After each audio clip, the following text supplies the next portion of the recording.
We have to deal with curveballs and audibles all day long. There's a lot of work when it comes time to buy because you've got a project that has a timeline. You got a contractor that needs to hit that timeline. And if the right questions aren't answered, that thing snowballs like crazy. I've got a customer over here and I've got, this whole other side of things over here, and I'm trying to make both happy where it makes sense. You've got to be able to play the politics, and you also have to, you've got to make everything work for everybody. We don't have to fit something in there that doesn't work, because if we have access to everything, we can find something that will work. But I think you're 5x of what, you bought that for. Maybe some people want it this way, but the lighting industry is clunky. And so it's not a one size fits all thing. And I think people kind of look at distribution as this kind of dumb thing, non-creative thing. I think it just doesn't get enough credit for it because there's a lot of creativity involved. That's another podcast, Sam, I think. But no, we can talk about it a little bit.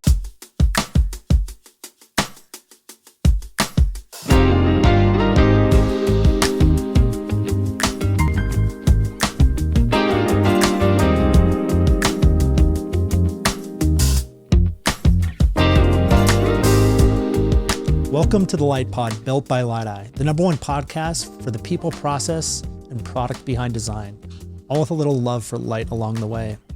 I'm your host, Sam Corbel, and today we welcome an industry veteran, someone who's a good friend of mine, Justin Streeb, to the podcast.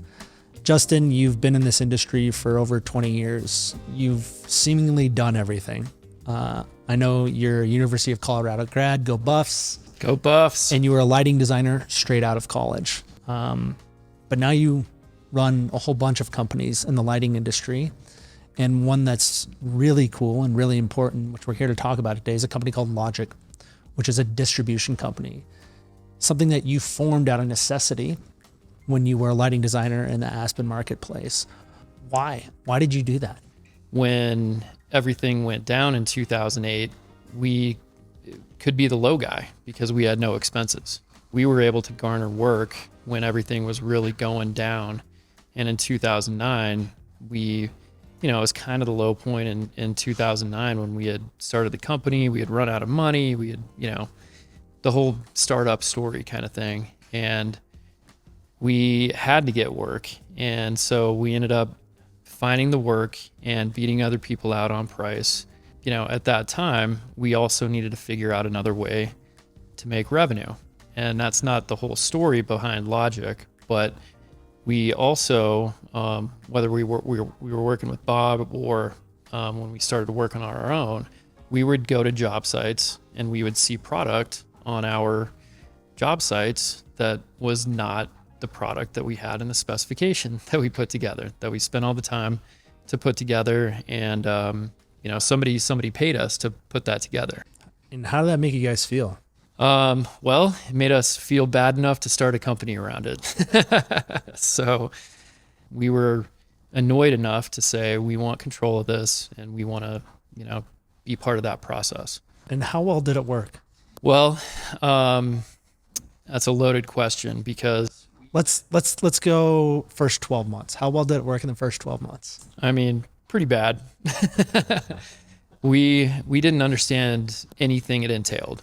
We thought that it was as easy as buying a light and putting some markup on it and sending it to somebody. And it is not even close to that easy, as you know. And we could spend the rest of the podcast talking about what you learned from that. But let's just go with, you've learned a lot because you guys are running a successful lighting only distributor, or I should say lighting and lighting controls.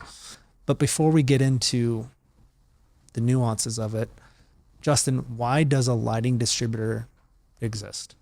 A lot of people think a lighting distributor is a middleman that just puts, a piece, gets an order from a rep, puts it across their table, shoots it out to the manufacturer, and is strictly just a middleman. And I think it's important to understand there's all these different kinds of distributors, but the role of, quote, distribution Yep. is by far and large a part of this channel.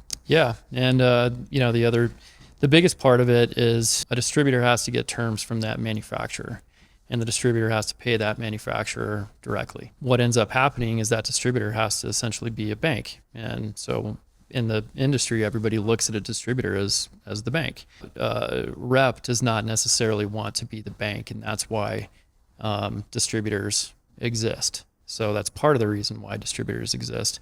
Obviously, logic is, it's a little bit different than an electrical distributor. It's lighting focused and lighting controls focused. It's not necessarily just a bank that you want to throw an order to, push across the table, and you get the product at some point. Our company does a lot more than that. As do I think a lot of distributors today, or at least they're trying to, right? Yeah. What goes into a modern day distributor? Because lighting isn't a lamp in a piece of aluminum anymore. Logic sells to electrical contractors, sells to general contractors, sells to developers, owners, homeowners. I mean, we can sell to really anybody where it makes sense, and that just depends on the project. It depends on relationships. Nothing is set in stone really when you go into a project. It has to do with risk, and it has to do with really what is going to be the smoothest road to the finish in a lot of cases. There's very traditional ways of doing things with commercial stuff, and then there's non-traditional ways of doing things like multifamily directly with developers. And so each use case is going to be different, and we have to, be a chameleon for each kind of use case when it comes to that. Let's pick on and start with a very traditional use case. Okay. A design exists, a rep, some reps, whatever are involved. Schedule goes out, gets put out to bid. I don't even know if people know this, but like on bid day, the rep is actually bidding the distributor. Yep. They might also be bidding the contractor. Could be directly to the contractor. Or the owner or whatever, but the distributor is generally speaking, traditionally speaking, that's the primary touch point of where the bid actually goes. Yep. Why is the bid going to the bank and not the people building it? Well, that's because everybody needs a bank in these situations. And I think if you asked a contractor or a general contractor and an electrical contractor, they'll tell you, I don't want to be the bank, right? So how do you guys make money doing this? Yeah, I mean, typically we have markup. So we take product, say it's costs us $100 from the manufacturer, and we put a markup on it. And that's where we make our money. And I do think a lot of times, there's something out there in the industry that says, oh, distributors should only be making X percent, because they're not doing anything. And I think what's super confused about that, or I guess what's misunderstood about that, is that you got to be the bank, but you also are in charge of getting that product there. And what does that entail? That entails taking in purchase orders. That entails giving purchase orders out to many, many manufacturers on a big commercial job. That entails getting that credit from those manufacturers. And then it obviously entails bringing it in, whether it's to our own warehouses or third-party warehouses, and managing that, and then managing every single change order that comes about when the project goes through. It's a lot of work. It's a lot of paperwork. It's a lot of time on the phone. And where we find we have a lot of value, and the reason why we hire true lighting professionals to be distributors is because they understand the products, they understand where they're coming from, and they understand how long it takes for these products to get there. And sometimes we have, 4 or 5, CU lighting grads that work for us in project management and logistics. And when they see something wrong with the purchase order, they, or some kind of submittal, they can pick that out and they're able to basically quality control that. If you're not able to quality control that, then you have a big mess on your hand. It's like, we just got to talk about this money thing again. You know, we've talked about how you are the bank, but like the money is the money. And fundamentally, you know, what's the chain and what's the markup along the way, and how does that screw stuff up so fast if it's not managed well? I'll start as the example. I'm an owner and building a 10,000 square foot commercial office building for a single tenant who I already have on the books. And I'm rich. I don't have to borrow money. So I'm going to make it a little bit easier for you. I've hired everyone. The design is complete. And I want it as specified. It's been bid. It's over budget. We've VE'd the things we need to. Everybody's been supportive of the political process along the way, compromised where they have to, fought for what they know matters most. I write the check. Where does the money go? Typically, you're writing it to your general contractor.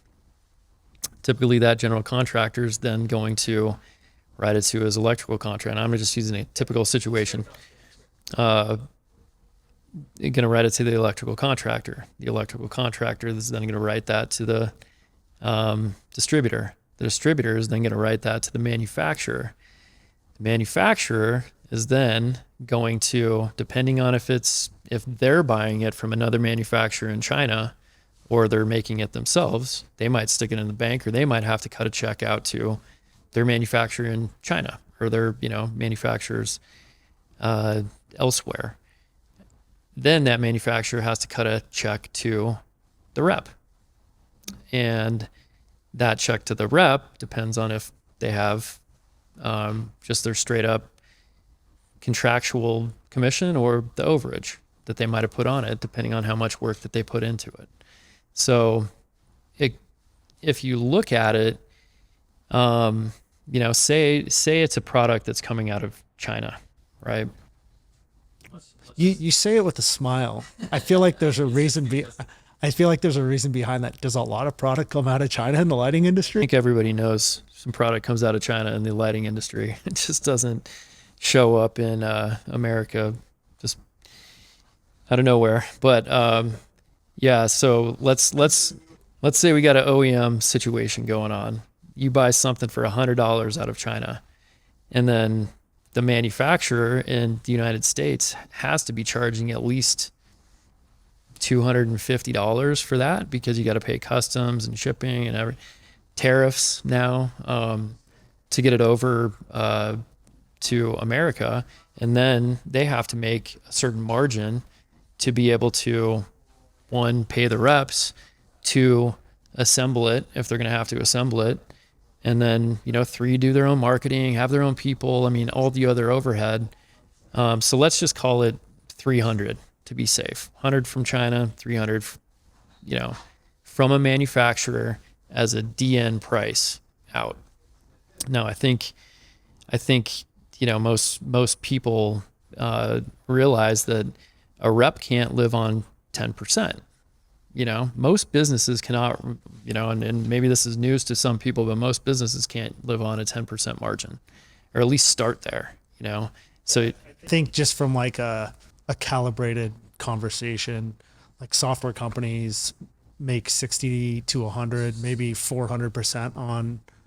Typically like 80% margin, something like that. 80% in software. Grocery stores are the lowest margin, right? Costco. I know I listened to a podcast about Costco. The lowest they do is, I think they were mentioning, and I'm trying to take this from memory, but their Kirkland product, which is their white label brand, I think they do, 12 or something like that. And so that's Costco. They're doing $268 billion a year, something like that. Lighting manufacturers that aren't the conglomerates, but even the conglomerates are 4 or 5 billion. Right, they're nothing compared to Costco. Most of the lighting industry are small businesses to the tune of I don't know, let's just say $5 to $50 million, Something like that. Yeah. 100 and 200, right? Rep agencies are tiny, relatively speaking, right? Yeah, you can get anywhere from whatever, $1 million to a couple $100 million with a rep agency too. And the same thing with distribution company. So yeah, you're not living on the 3% or 5% or 10% commission. Correct. Sorry, I feel like I needed to unpack that. All right, back to you.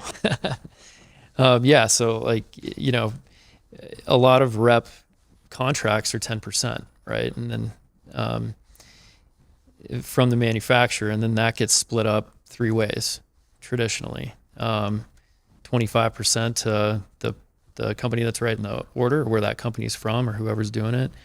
25% to the hole in the ground, wherever it's going, and then 50% to the spec. And so, and you're talking about geographically speaking. Talking about geographically, and I think that's also important to understand. The manufacturer doesn't pay 30% all of a sudden because a rep in Boston, a rep in Denver, and a rep in Texas have to get involved. Yeah. It gets divided amongst them. Yep. Because 10% is what a manufacturer can handle on it.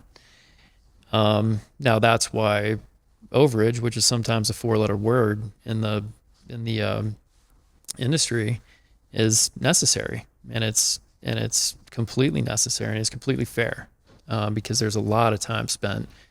And is it kind of something where the wool's pulled over? Yeah, it can be, but it's necessary. And so let's just say that we're at 300, and then we have to put on, some overage on top of that.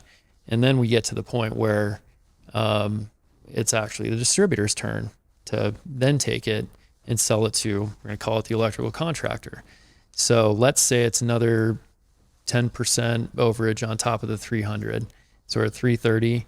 And then a distributor, I think there's a lot of folks out there who think 3% is okay to be a distributor, and it's not. But lighting's complicated. Lighting is extremely complicated, and it takes people, and there's mistakes, and you got to figure out all those mistakes, and you need people to figure out all those mistakes and everything else. I mean, you gotta have trucks, you gotta have warehouses, you gotta have, everything to make it happen.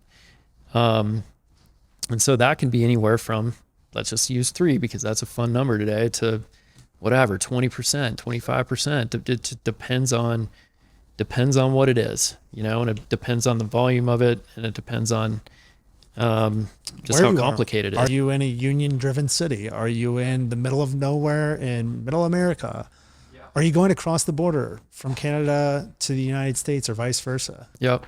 And then, so you need the markup, but then you also need to factor in shipping costs, and you have to factor in, pay for that, and then you have to stage it, store it if that's required for the job. A lot of times that stuff can cost anywhere from 2 to 5% of a big commercial job, maybe even more, maybe up to 10%, depending on what it is. So let's just say we're somewhere in the 400 range at this point. And then you're selling it to an electrical contractor. Typically a markup for an electrical contractor can be, and I don't want to speak too out of turn here, because I'm not one, but typically, in a cost plus scenario, maybe it's 10%, maybe it's 15%, something like that. So now we're at, I'm going to call it 450 to keep some even numbers. Why is a contractor marking up? Contractors marking up because they have to handle the product. So they have to provide a warranty, a labor warranty for what they're installing. And so I don't think a lot of people don't understand where that markup is coming from too, and how much time it actually takes to deal with the product on a contractor's side. I mean, a contractor could not mark it up, and then if something went wrong, you could wait 11 months to get a replacement light fixture. Yes. So they do it out of convenience to the owner. So it's very important that a contractor has markup in there, and a fair markup. And that's also for, just the relationships on the job site. You don't want a pissed off contractor dealing with the work, right? Or dealing with the product. Then the general contractor is going to mark it up. That can be all over the board too, depending on how big the job is. Let's just call it 10% again. So what was I at there? 450, and now we're at 500. So yeah, you're talking about if you bought some from China, and maybe I'm underestimating this right now, but I'm kind of just using averages, but I think you're 5x of what, you bought that for in China. So I think the $1 million question people always have is, was there a way to buy it without paying 5x? And the answer is hell yeah. Sure. And if you buy it without paying 5x, you can take care of installing it on your own. You can take care of returning it on your own. You can take care of making sure it shows up on time on your own. Yeah. You can take care of replacing it because it wasn't compatible with the control system you bought on your own. You can take care of, come on, there's way more here, right? My point is like, yeah, sure. You can not pay that price, and you can also take care of, quote, all the things that go with a light fixture. And man, we should have had a counter for the 37th time in this episode. Lighting is complicated. And every time you ask someone to touch a product, it actually gets more complicated because let's face it, Justin, how much do you actually know about the design intent when you get a set of plans and you have to turn around and bid them to your customer? I think when you first look at a plan, I mean, you don't know anything until you start reviewing it, but then you got to fully take a deep dive into it and truly understand what somebody is going for with it. So yeah, you start with zero, but then you can get, clear. You're cracking the egg on something that I'm always infinitely curious about. Yeah. What's the difference between a rep and a distributor? I thought the rep handles all these things. Yeah. In some cases they do, in some cases they do. But yeah, I mean, a manufacturer's representative is supposed to represent a manufacturer, and they're supposed to go out and be a sales and marketing arm of some manufacturer. They're supposed to go to talk to specifiers, contractors, distributors, whoever may be out there in the world that might want to buy a product from a certain lighting manufacturer. And so they're paid by the lighting manufacturer to go out there, find those folks, and get them to buy stuff. And that's an important job. It's a freaking insane job. It's an insane job. Go find people who want to buy our stuff. Yeah. Do you know how many people are out there working in construction every day? Oh yeah. Yeah. It's a big job, and it's a important job. And they don't get enough credit either, I don't think, because they work like dogs. They work like dogs. I mean, you work rep. I was an agent for 10 years. Yeah. You know how hard it is, and you know how long it takes to get, from the initial conversation or the initial, showing a sample to somebody and going over a new product or something, how long it takes for you to show that product to them, get it on a plan set, get it bought, get it put on a job, etc. It's a whole process. Plus you got to entertain them at the same time. So the orders go in. We did an episode with Caitlin Mulligan on the podcast, and she talks about the hopeful purchase order, right? And all the work they do for free. And then when they get a PO, that starts the clock for them hopefully getting paid, right? Yep. But then the real work starts, building it, shipping it, managing it. Is it fair to say that that's the line in the sand where distribution kind of takes over and makes sure that it gets to the field? Yeah. And I mean, in some cases, if a rep is listening to this, I think the reps can be a little bit too involved on the manufacturer side when it comes to the logistics part of it. I wish it was something where the distributor can then take over, be completely direct with the manufacturer, and it does happen in some cases, and not have a rep as a middleman with logistics, with tracking, and all of that part, because I think it's a time suck for the rep, which they got to pay somebody to do that. And dude, our industry's old and we suck and we don't innovate fast enough and we don't use technology, and yeah, there's some of us working on that though. It's easy not to change it, right? Why does a distribution company for just lighting and lighting controls need to and can exist in the market today? There are a lot of companies out there that can do everything, right? You can do all the electrical, AV, etc. And they might be good at it, but we are trying to be the absolute best at strictly lighting and lighting controls, and have the best people to do that work for us, the people that truly understand it, the people that know it like the back of their hands, the people that have worked for lighting design companies and worked for other distributors and seen it all.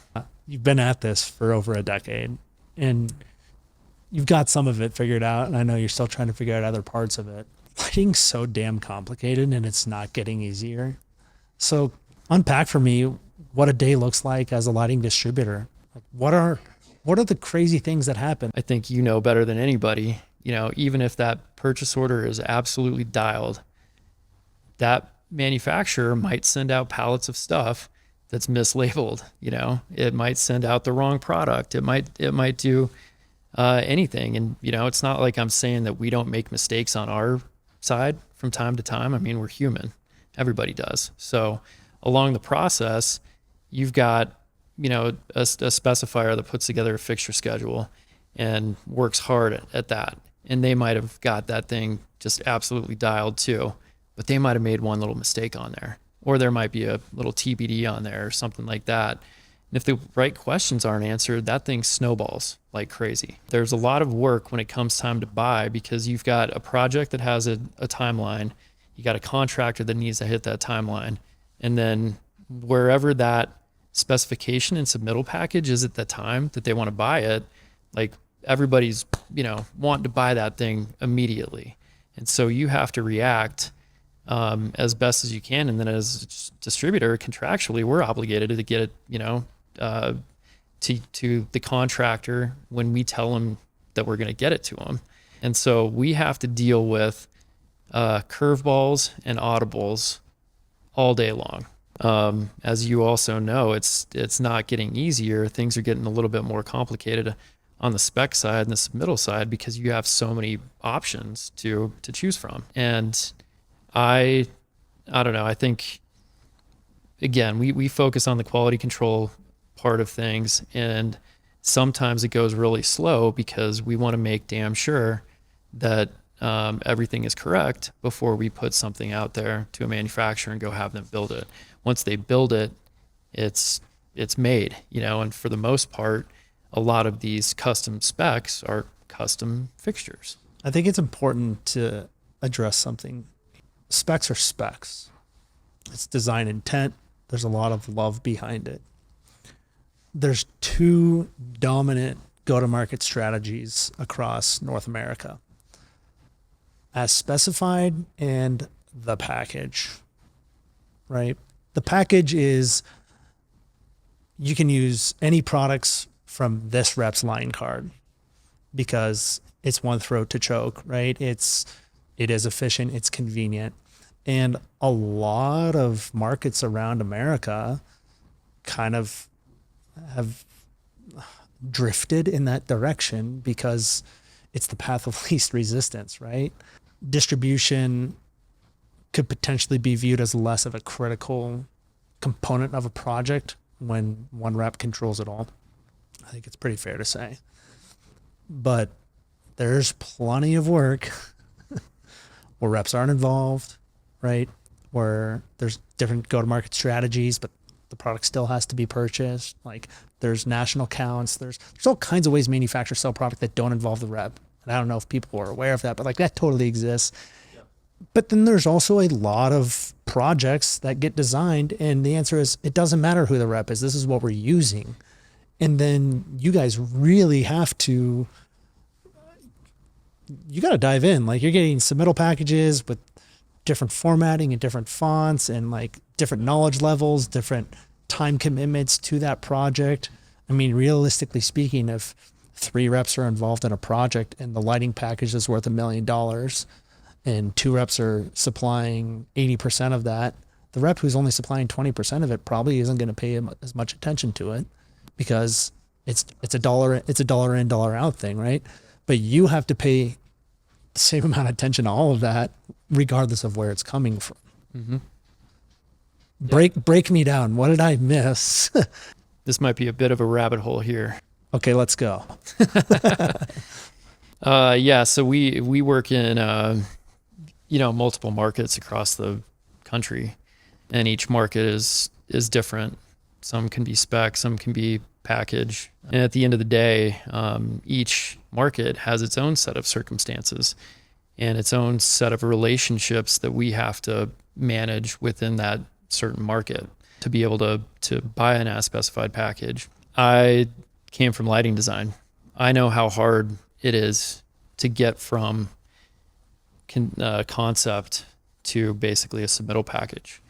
It could take years, and there's a lot of folks involved and a lot of time involved to get through that process. And so we are extremely respectful of that. We want to make sure that whatever time the lighting designer put in, or the architect, and what they did with the rep in those years or those hours is respected, So we don't want to be the people that come in there and absolutely blow something up. But sometimes you have to. But sometimes we are working for a certain customer. Yeah.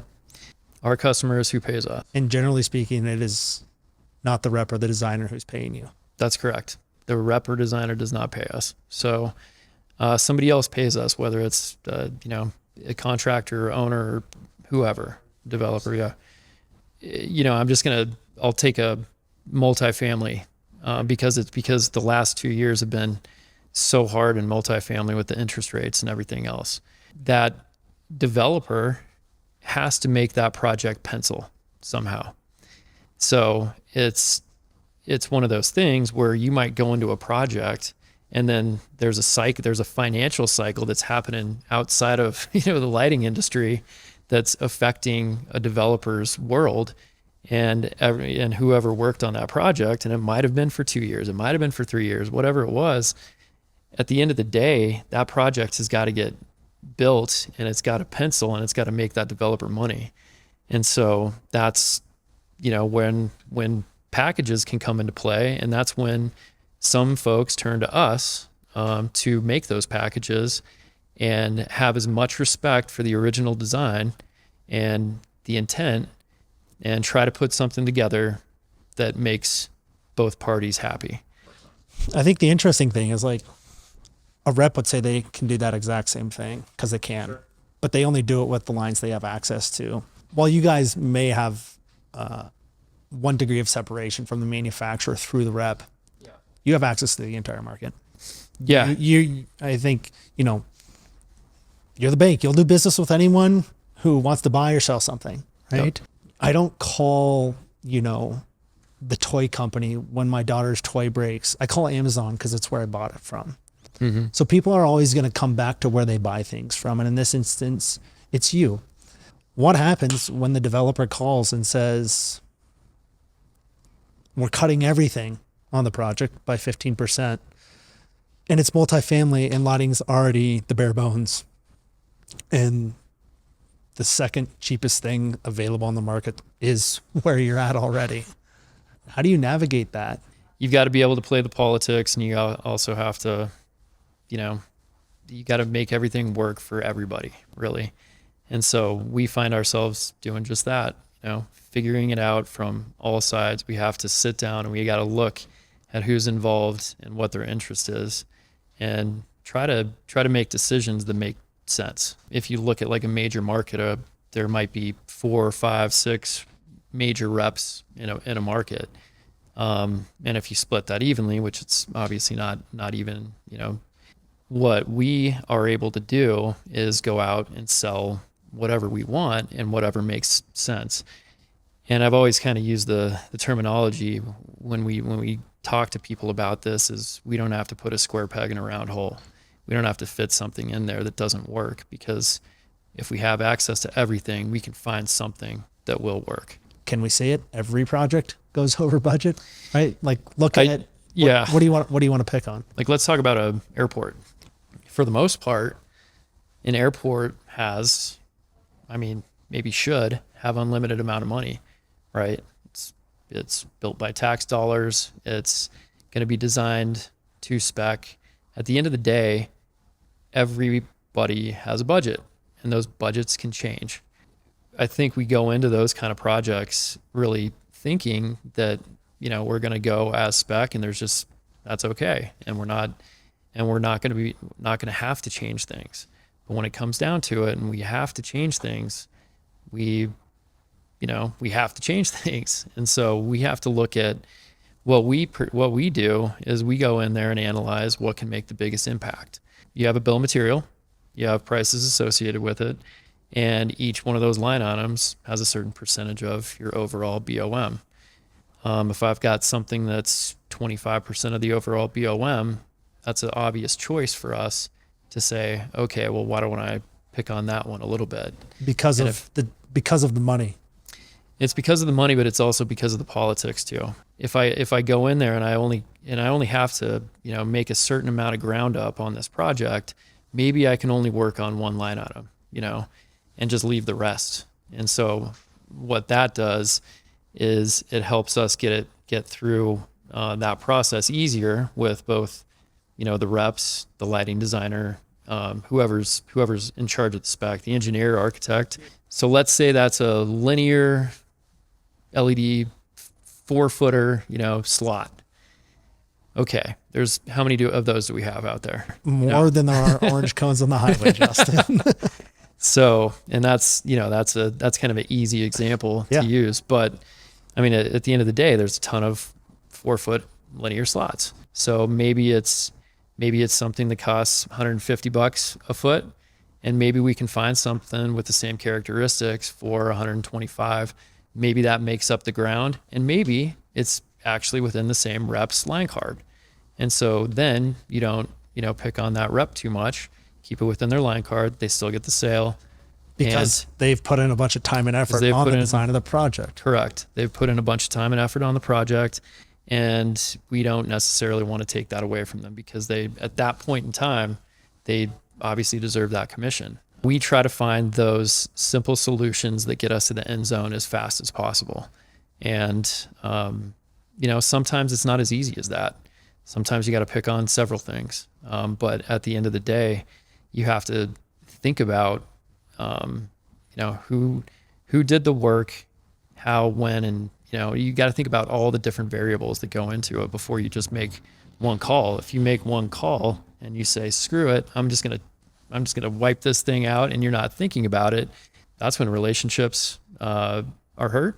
And that's when, people aren't happy with you as a distributor. And, you're sort of put in this position where you're like, well, I've got a customer over here, and I've got, this whole other side of things over here, and I'm trying to make both happy. And it's a tough position. It's kind of like a rock and a hard place sometimes. And you're sort of thrown into that position, and you start thinking, well, why didn't they just design to the budget after all, But they could have. And at the end of the day, they could have. And that budget could have changed. Things might have escalated on the steel, or things could have gone up on the windows, and they need to make money up somewhere else. And so there's so many different variables and dynamics that can happen throughout the course of a project. And, it's just it's just gray. So it's hard to explain. I got to call you out. We're talking about all of this as if like, well, if you just called Justin or a distributor that thought like this, be easy. Everything would be fine. Right. Yeah. You said it earlier. You're not perfect. You guys make mistakes too. Mm-hmm. You obviously can't service an entire industry. So there's distributors everywhere with their different levels of comfortability, their different levels of relationships, and also desire to commit to risk. Banks do this all the time. To go back to our simple analogy, right? Like banks evaluate you in terms of how much money do you have in your bank account versus, your credit cards you have with us. And yeah, sure, our market rate for a car loan is this, but we'll give you 1% off because, well, we can see in your bank account and you have plenty of money to pay us for it, right? There's a whole financial side of this that we really haven't talked about that I'd like to peel back a little bit. How do you guys look at what you do from the standpoint of being operational, making that money, and also being smart about it along the way? What we have learned to do over the course of time is not necessarily work for everybody. You can't. You have to have some sort of process put in place as to making sure that who you're going to work for, you're going to get paid from. Being a distributor in the lighting industry, it's not a high margin business. I think a lot of people misunderstand how much margin needs to be made by a distributor to be profitable in a company like mine, or even an electrical distributor. There's a lot of overhead that's involved with it, and a lot of things that we have to do to be successful or to make a project successful. So it's extremely important for us to have great customers that pay when they say they're going to pay. And when you don't have that happen, it's not a good thing for your business. And we've had, I don't know, a lot of situations that we've had to learn from over the course of, our company's history. And so now we're getting a heck of a lot more dialed as to who we choose to work with, not necessarily who we had to work with before. You mentioned earlier, like there's a preconceived notion, maybe distributors should just work for 3% or whatever. I'm throwing something out there, right? Like, how does distribution manage that whole, like, well, we got to be able to make this much? Is there an equation of you got to do 5 million because you're only ever going to make this much? You can't go from 0 to 5 overnight. If you're, 0 to 5 million, it's a tough road. It's a tough road, and you got to get past a lot of hurdles to get there, and then truly get the business off the ground and be able to, invest more into the business. I think for us, we've found that doing what you say you're going to do is the most important thing in business, and just building trust with people. What that does for us is it's been able to garner us and our salespeople just really good partners out there. And so yes, there are some times where owners are gonna make people go out and get 3 bids. Doesn't mean the lowest bid wins every single time. Like, if you're going to go build a house, are you going to take the low guy every single time? Probably not. You're going to take the person that's most reputable, the one that you heard from your friend that did a good job on the previous project. I mean, I've been in construction situations where we've hired the low guy, this office, and that was a mistake. Over time you get trusted partners, and those trusted partners will typically go with you even if you're a little bit higher than somebody else. They want to work with your people. They trust you, and they know that light that they're going to buy from them is going to get there when you say it's going to get there. There's a notion that, like, distributors just float out there like plankton in the ocean. And, the whales swim by with their mouths open and sweep you up as they need you and spit you out when they're done with you. There's a million of you. There's banks everywhere. But, you have to be strategic about that. You have to be strategic about developing those partnerships. How much do you see? Not to cut you off, no, go ahead. But it's the same thing in lighting design. Yeah. Granted, there's maybe less lighting designers than there are distributors out there. Maybe not, I don't know. But if you just looked at it as like lighting designers, what's the difference? It's like there's a lot of differences in there. It depends on personalities. It depends on how they design. It depends on everything they do with inside of their business as to a decision that a homeowner or an owner, an architect is going to make to hire that lighting designer, And so it's not a one size fits all thing. And I think people kind of look at distribution as this kind of dumb thing, non-creative thing. And I think it just doesn't get enough credit for it because there's a lot of creativity involved when it kind of comes down to it, whether it's with logistics, figuring out financing, figuring out a project's specifications, if there's budget overruns. There's a lot of things that you have to do creatively to make things work. You mentioned earlier that you guys do something called design assist distribution. Can the buck stop with you, and the distributor can just be the designer, and then a design team doesn't need to be on it? Yeah.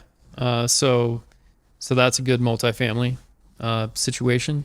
And I think there's a lot of companies out there these days, I mean, maybe not, I shouldn't say a lot, but there's companies out there that are multifamily focused in the lighting world, that do both design, supply, and importing for multifamily projects. And that's what they do.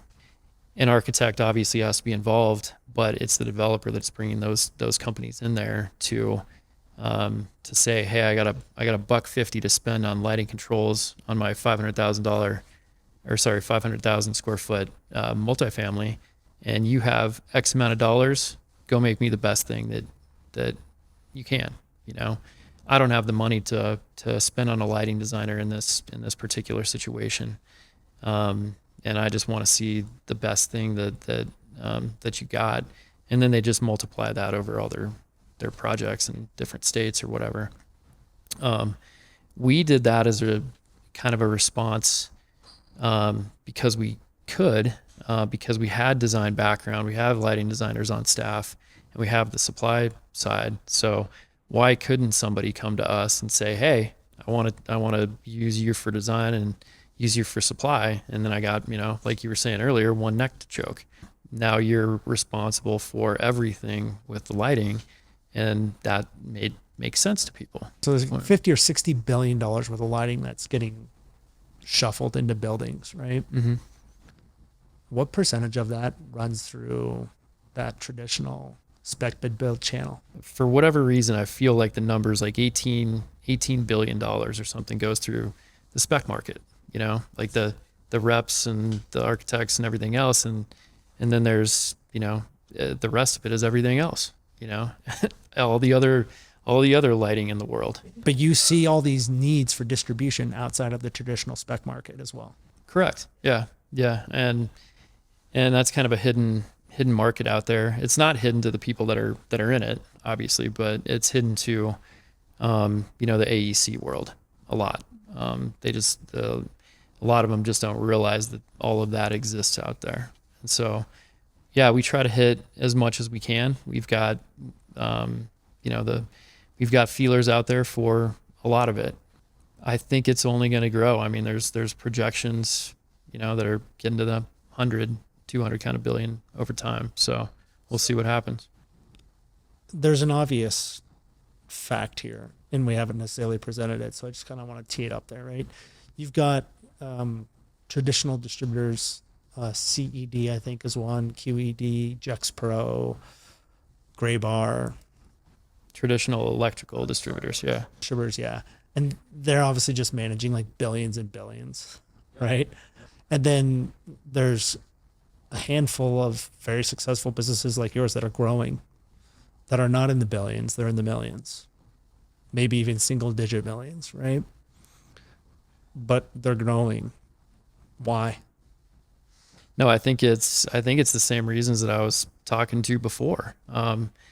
It has to do with relationships. It has to do with the value that you're providing to that particular person that's buying it from you.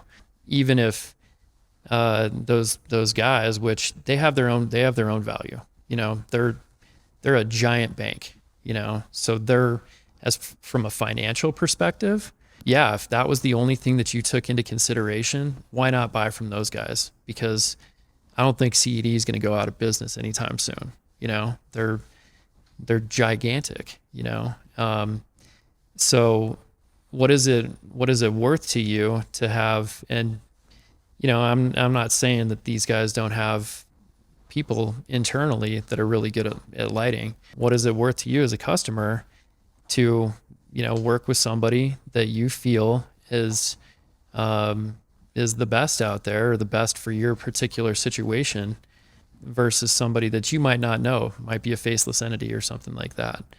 And so I think it's almost the difference of going, I was using this analogy the other day. It's like, do you want to go buy that book from Amazon, or do you want to go down to the bookstore down, next door and buy it from that person, that you can get really good consulting with and speak face to face with, and read the first 10 pages before you buy it? Yeah.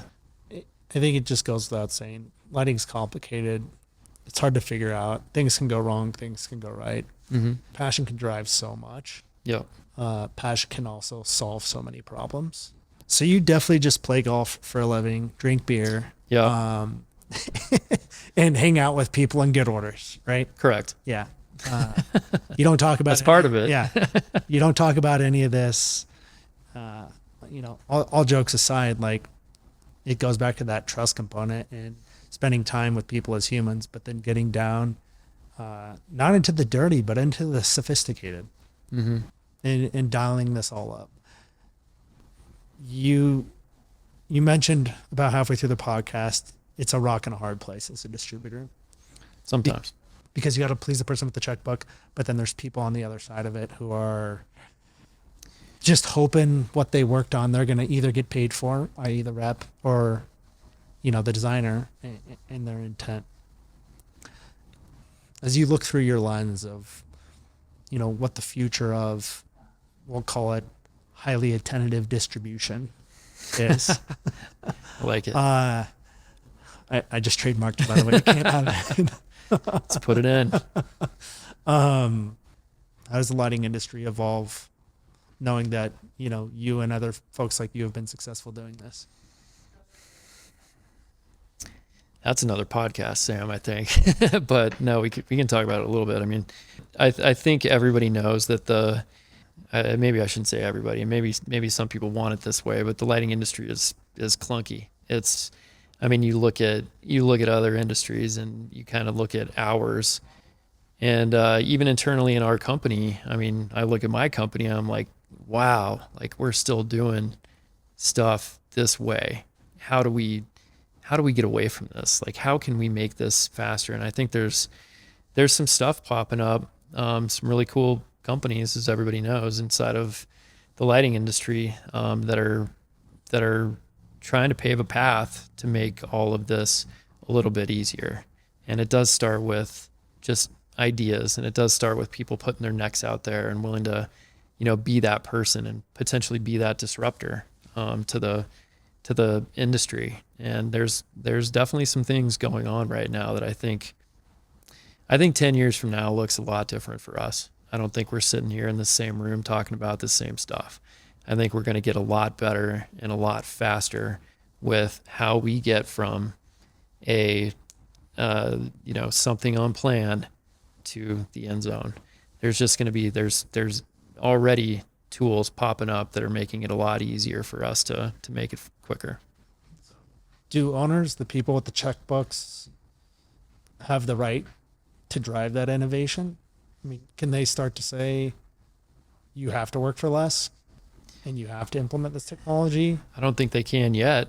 Okay. I don't think they can yet. How much longer can they put up with our old school bullshit? Our lack of ability to to change.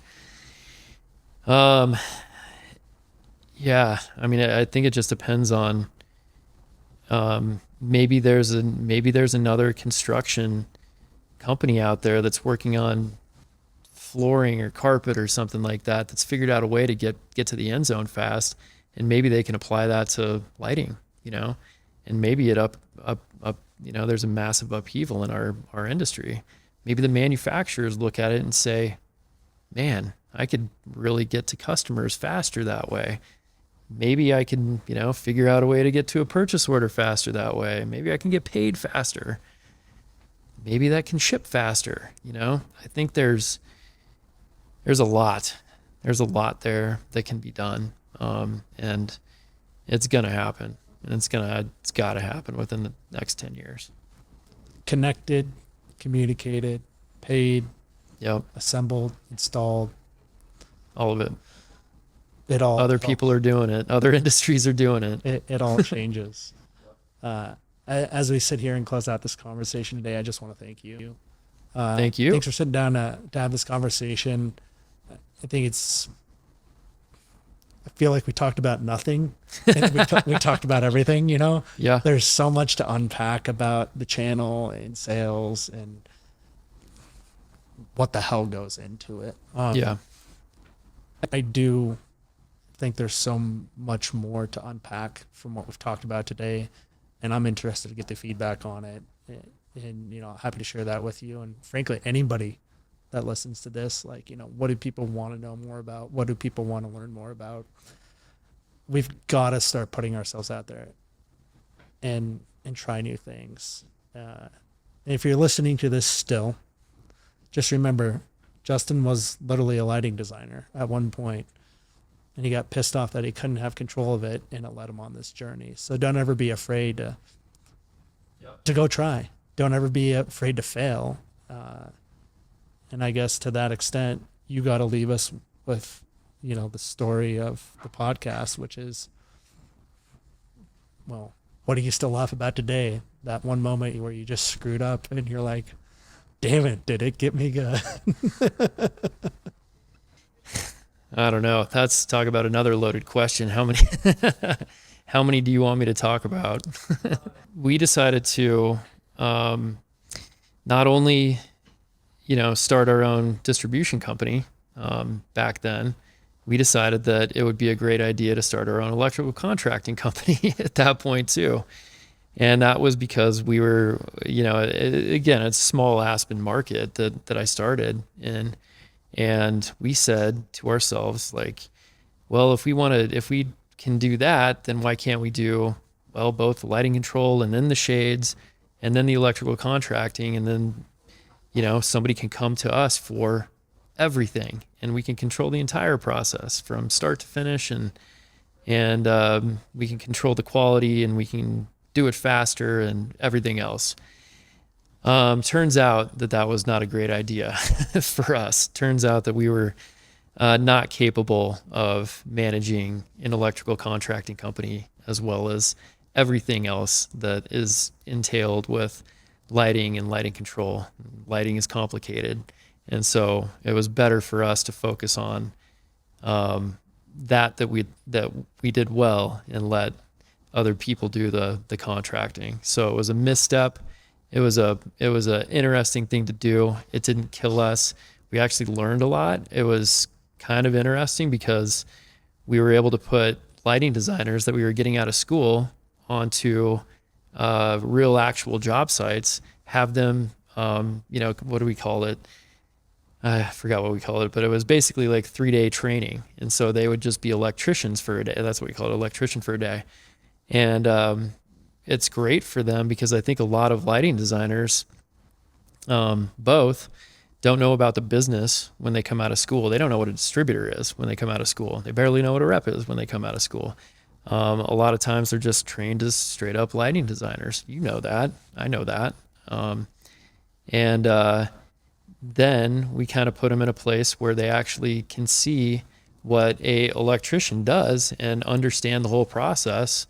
And once you actually put your hands on something and understand what it takes to install that light that you're specifying, one, that could have an effect on what you specify, but two, it just, it helps you learn about what it actually is and what it takes. So that was the good that came out of that misadventure, I guess I'll say. And we've made a couple other funny moves in the meantime. Grow lights. We tried the grow light thing for a little while, decided to finance grow lights, and turns out that cannabis operators didn't like to pay their bills. so we also had that little misadventure too. So, but for the most part, things have worked out pretty well for us. Justin, thanks. I appreciate it. This is awesome. Good luck, man. Good luck continuing to discover through mishap and learn on your own adventure. Keep sharing and keep inspiring people. I appreciate it. Thanks, buddy. Thanks for having me on. See ya.